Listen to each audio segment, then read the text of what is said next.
शांति। ब्रह्मा कुमारी जी स्पार्कविंग द्वारा प्रकाशित आध्यात्मिक पुस्तिका धर्मराज में संकलित धर्मराज की वाणियों में से आज जिस वाणी को हम पढ़ रहे हैं उसकी डेट है 28 जुलाई 1971 और इसका शीर्षक है आत्म अभिमानी स्थिति ही आत्माओं को साक्षात्कार कराएगी।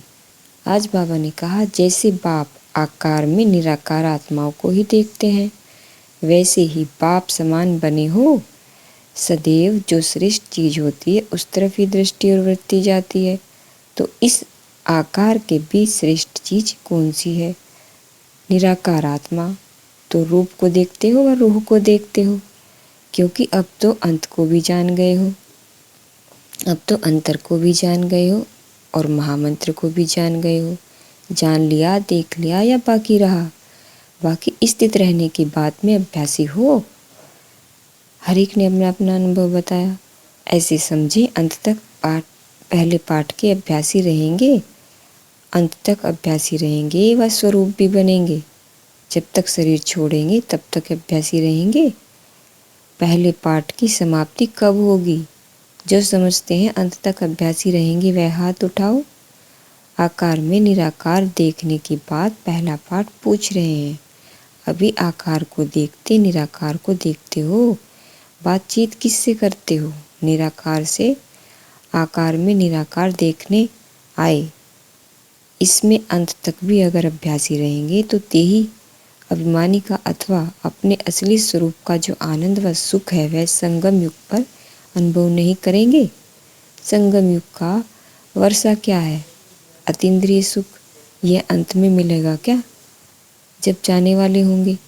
आत्मिक स्वरूप में चलना व देही हो चलना, यह अभ्यास नहीं है। अभी साकार को व आकार को देखते आकर्षण देह तरफ जाती है व आत्मा तरफ जाती है।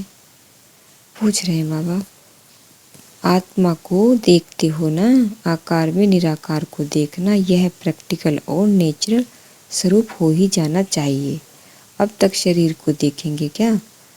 शरीर तो आत्मा, सर्विस तो आत्मा ही करती है ना। जिस समय भोजन करते हो तो क्या आत्मा को खिलाते हो व शारीरिक वाहन में करते हैं? सीढ़ी उतरते हो, चढ़ते हो, सीढ़ी का खेल अच्छा लगता है। उतरना और चढ़ना किसको अच्छा लगता है? छोटे छोटे बच्चों को। कहीं भी सीढ़ी देखेंगे तो चढ़ेंगे उतरेंगे। तो क्या अंत तक बचपन ही रहेगा क्या? वानप्रस्थी कब बनोगे? जैसे शरीर की भी जब वानप्रस्थ अवस्था होती है तो धीरे धीरे बचपन के संस्कार मिटते जाते हैं। तो यह उतरना चढ़ना बचपन का खेल कब तक होगा? साक्षात मूर्त तब बनेंगे जब आकार में होते निराकार अवस्था में होंगे।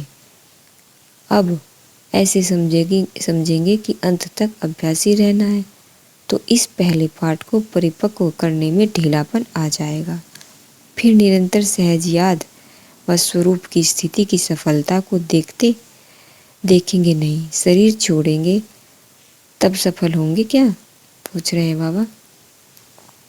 लेकिन नहीं, यह आत्मिक स्वरूप का अनुभव अंत के पहले ही करना है।